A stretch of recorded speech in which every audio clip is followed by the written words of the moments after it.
प्रधानमंत्री मोदी के बयान ने कर दी सबकी बोलती बंद। प्रधानमंत्री मोदी के एक बयान ने मचा दिया पूरी दुनिया में तहलका।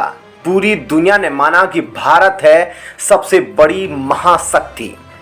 जी हां दोस्तों, परसों भारत के प्रधानमंत्री मोदी जी अपने संघाई कॉरपोरेशन ऑर्गेनाइजेशन की मीटिंग के लिए रवाना हुए थे।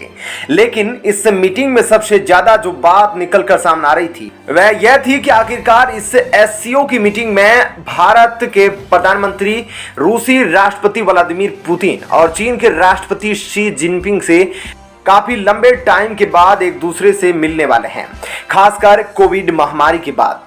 लेकिन दोस्तों, वर्तमान में लगभग 7 महीनों से जिस तरह से रूस और यूक्रेन के बीच युद्ध चल रहा है, उसको लेकर पश्चिमी देश खासकर यूरोप और अमेरिका का भारत पर बहुत दबाव था। जब से यह युद्ध चल रहा है तब से पिछले 7 महीनों से भारत पर सभी यूरोपीय देशों ने और अमेरिका ने दबाव बनाया कि भारत रूस से अपने सभी रिश्ते खत्म कर दे। दोस्तों, कई बार तो यूरोपीय देशों ने और अमेरिका ने भारत को बहुत रोकने की कोशिश करी। जहां यूरोपीय देश और अमेरिका ने रूस पर बैन लगा दिया, तो वहीं भारत ने भी अमेरिका और पूरे यूरोप को फटकार लगाते हुए कहा कि भारत कभी भी अमेरिकी प्रतिबंधों को नहीं मानेगा। और दोस्तों, यही कारण था कि पश्चिमी मीडिया में हर बार भारत के खिलाफ बगावती बातें लिखी जाती थी। पश्चिमी मीडिया को हर बात में लगता था कि भारत अमेरिका के साथ धोखा कर रहा है, क्योंकि जिस तरह अमेरिका के प्रतिबंध लगाने के बावजूद भारत ने बड़ी मात्रा में रसिया से आर्थिक संबंध स्थापित किए और जो इस समय आर्थिक संकट से जूझ रहा था। सारी अमेरिका और यूरोपीय कंपनियां रूस से अपने गोदाम, दुकानें सब कुछ खाली करके वहां से जा रही थी। तब भारत ने एक बड़े खिलाड़ी के रूप में रूस में एंटर किया था और आर्थिक संकट से उबरने में रूस में महत्वपूर्ण भूमिका निभाई। दोस्तों, भारत ने अमेरिकी प्रतिबंधों के बावजूद भारी मात्रा में रूस से कच्चे तेल का आयात किया और आयात इतना किया कि एक बार को तो रूस के सबसे पक्के दोस्त चीन को भी पीछे छोड़ दिया। अब दोस्तों, इसके बाद यह भी दिख रहा होगा कि अमेरिका द्वारा जो डॉलर पर बैन लग रखा था, उसके बाद भारत ने रूसी रूबेल करेंसी के माध्यम से रसिया के साथ बड़े स्तर पर व्यापार किया और अपने ऑयल रिजर्व्स को भरने के लिए भारत को इससे बढ़िया मौका कभी मिला ही नहीं और भारत ने भारी मात्रा में रसिया से कच्चे तेल का आयात किया। दोस्तों, आप यकीन नहीं मानेंगे कि भारत ने इससे 4 से 5 महीनों में रसिया से इतना कच्चा तेल का आयात किया है कि भारत को अपने कच्चे तेल का आयात करने वाले नंबर 2 देश, जिसमें कि पहले स्थान पर इराक आता है और दूसरे पर सऊदी अरब, इन दोनों देशों को पीछे छोड़कर अकेले रूस से ही भारत को आधे से ज्यादा कच्चे तेल का आयात किया गया। दोस्तों, जब यूरोपीय देश और अमेरिका रूस को कमजोर करने के लिए आर्थिक प्रतिबंध लगा रहे थे, लेकिन भारतीय रुपये ने और भारत ने जिस तरह से भारी मात्रा में रूस से कच्चा तेल खरीदा था, उसने काया पलट ही कर दी। अब हुआ यह कि रूस की करेंसी एकदम से बढ़ने लगी और डॉलर के मुकाबले और ज्यादा मजबूत हुई। अब दोस्तों, उसके बाद अमेरिकी अखबारों में और यूरोपीय अखबारों में भारत के खिलाफ बहुत सी बातें उठने लगी। अमेरिका के कई जियोपॉलिटिक्स विशेषज्ञों का कहना था कि भारत का रूस के साथ इतनी नजदीकी बढ़ाना कहीं ना कहीं क्वाड संगठन के लिए खतरा है। उन्होंने आगे कहा कि अमेरिका को भारत पर इतना विश्वास नहीं करना चाहिए। और दोस्तों, कई बार संयुक्त राष्ट्र संघ में तथा अंतर्राष्ट्रीय मीडिया में भी भारत ने रूस यूक्रेन के बीच चल रहे युद्ध को लेकर ज्यादातर रूस का ही साथ दिया।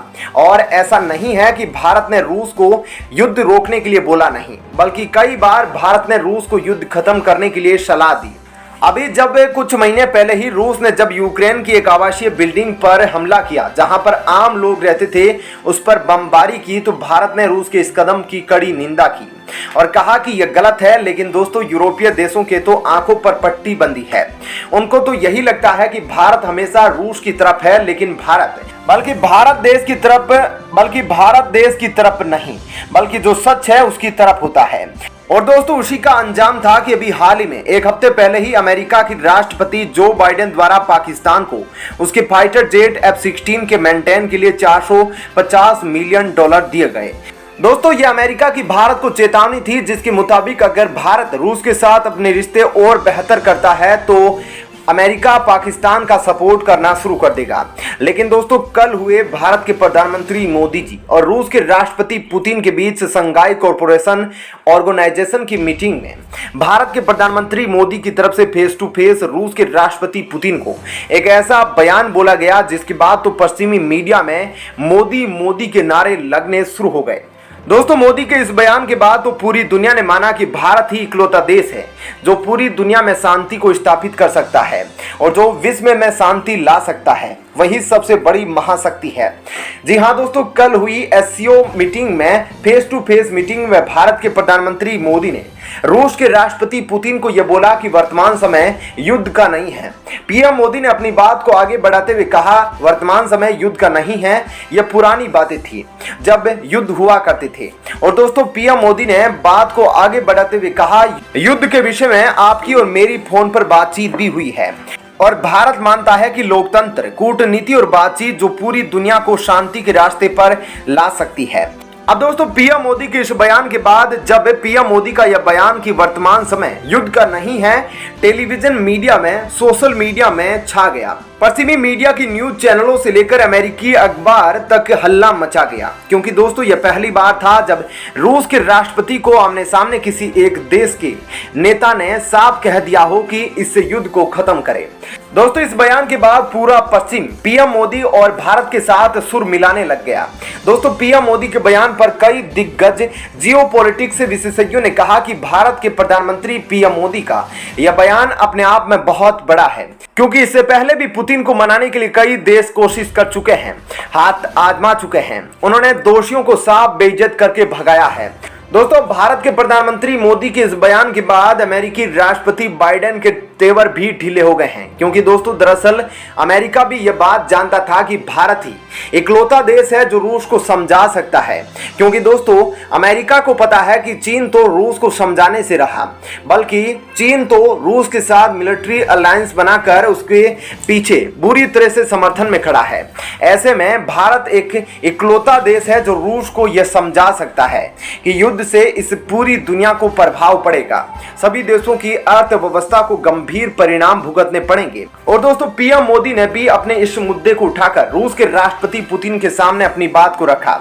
वहीं दोस्तों, दूसरी ओर एससीओ मीटिंग में अपनी बेइज्जती कराने आए पाकिस्तान ने शुरुआत से ही अपनी बेइज्जती का सिलसिला जारी रखा, जहां शुरुआत में ही पाकिस्तानी प्रधानमंत्री शहबाज शरीफ को बातचीत करते समय हेडफोन पहनने तक नहीं आ रहे थे, जिसके बाद उनकी और पुतिन की वीडियो जिसमें वे हंसते दिख रहे हैं शाहबाज शरीफ पर वह सोशल मीडिया पर जबरदस्त वायरल है।